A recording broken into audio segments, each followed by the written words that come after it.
is Jaybird, and welcome back to Perceptions of the Dead. I'm just gonna jump into it right the fuck now. Oh, normally it repeats a line. That's weird. With the appropriate ambience, I strike a much more intimidating character. Hey, mind keeping it down over there? What? Okay, sit your ass down. The girl's face paled a little. No kidding. The hood is actually one I stole from the body of a serial killer. His psychic residue left it with an aura of violence that would invoke fear. It's a long story. What more would you know? Are they real?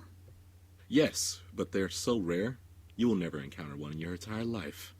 It was a half-truth. She wouldn't. She didn't have the spiritual perception. The lie lay in the rarity, as advertised by the clicking of the girl on the ceiling. Oh. Disappointment. Good. It shouldn't take much to push her towards boredom and a departure. She looks around the house, the disappointment slowly spreading to her face. So there's no... Why does she stop? I follow her gaze to the girl on the ceiling. The clicks grew louder. The ghost stood up in a violent convulsion. Oh no. She could see it, and it her. All at once, it rushed her. Claws sweeping wildly as its seizure-like movements brought it closer. Oh my god. Fear had taken the girl's voice. Should I kill it? No, it's harmless to almost everyone. There's only one thing to do. I roar. Oh. I feel my body start to crumble. I always feel like this when I roar. To tell the truth, I still don't even know what I'm really doing. But I can feel myself die, just a little. And let's just say when I actually die, I'm gonna be a handful of a haunt for my successor. The girl on the ceiling stops in her tracks. A moment of pause and she retreats. Sitting back above the TV where she had watched me earlier. I let out a breath as my soul snaps back into place. Behind me, I hear desperate gasping. Great, maybe a panic attack will scare her off. Slowly she raises her arm. I follow the finger. Why are the images so low quality all of a sudden? What the fuck? The hell?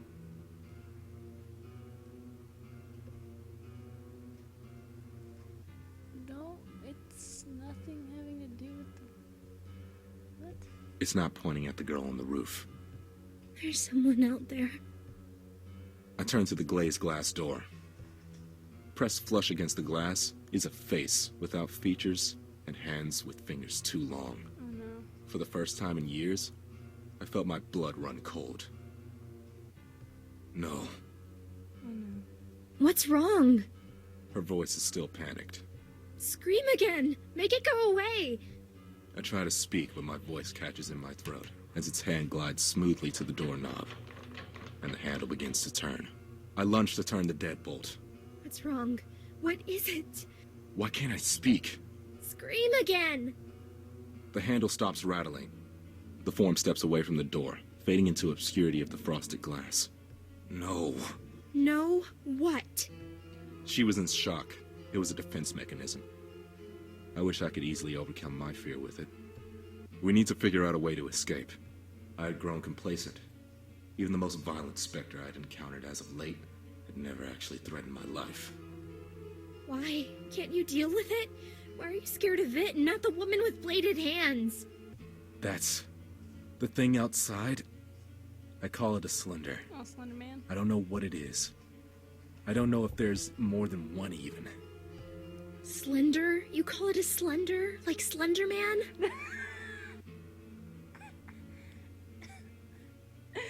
I literally just said that. I nod, watching for movement outside the door. The last one. I wince just thinking about it. I've only ever met someone like me once. It killed them. It doesn't obey any of the rules. In the distance of the back of the house, I hear a rattle, and then a slow, deafening creak. She gasps. then stifles her breath. Silence falls as even the clicking stops. It's inside. Oh God, it's here. Why did I come here? The ghost on the ceiling scuttles away, hurrying up the incline above the stairs. I try to steady my breathing. Slowly, I lean over, peering around the corner, down the hallway to the back half of the house. As still as the grave, it stands, a silhouette in the hallway. Fuck. Should I move? Should I run? The decision is made for me as a hand closes around my own. The sight is gone as I feel myself tug backwards. I turn, following the girl from across the street up the stairs. Why are we going upstairs? There's nowhere to escape from there. It's too late to change my mind. Behind me, at the foot of the stairs, it stands, still as stone. Run! I flee, retreating to the safety of the master bedroom, locking the door.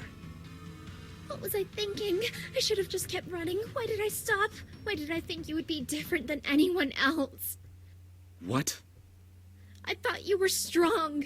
I mean, you are strong, that's obvious. You were able to travel so far. I just took a plane.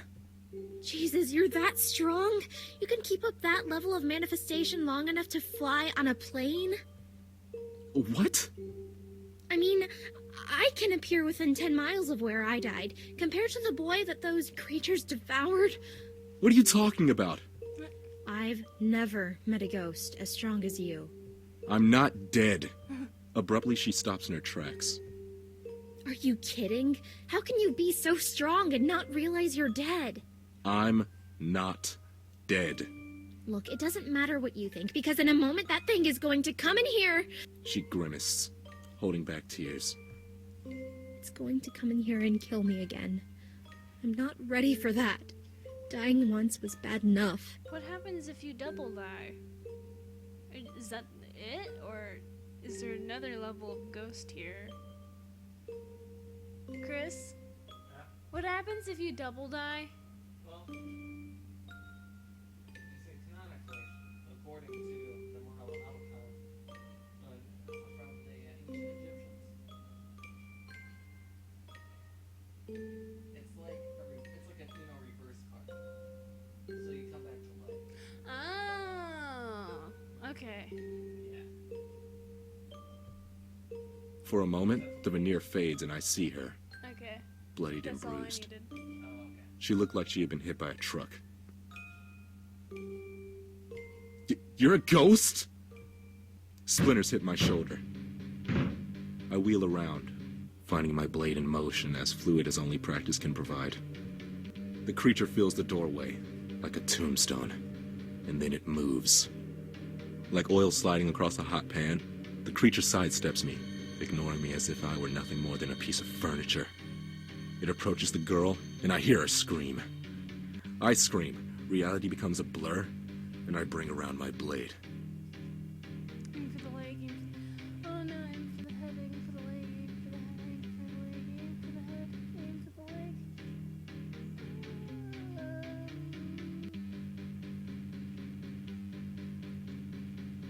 Aim for the leg. The blade vibrates violently, but I feel something give.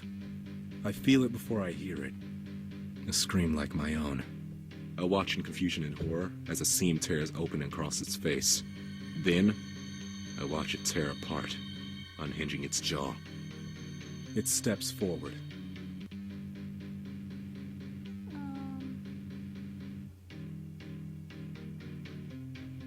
It's upon me in a heartbeat. A single swing shattering my weapon and sending the world spinning, only to lurch to a stop as I impact the cabinet door, shattering the wood. I see it lurch towards the girl, her spirit flickering.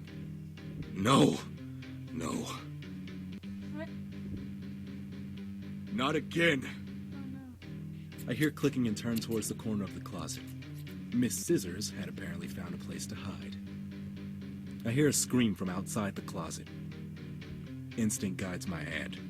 I close fingers around the rags of the ghost, and with a heave, send her flying towards the Slender. The creature swats her away, her blades raking its white flesh. That was really quiet. I won't let you!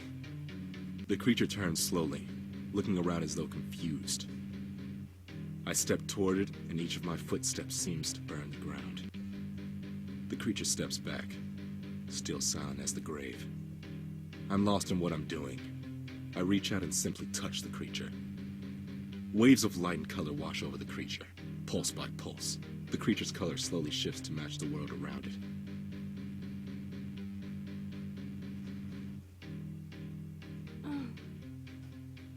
And then, it's simply gone.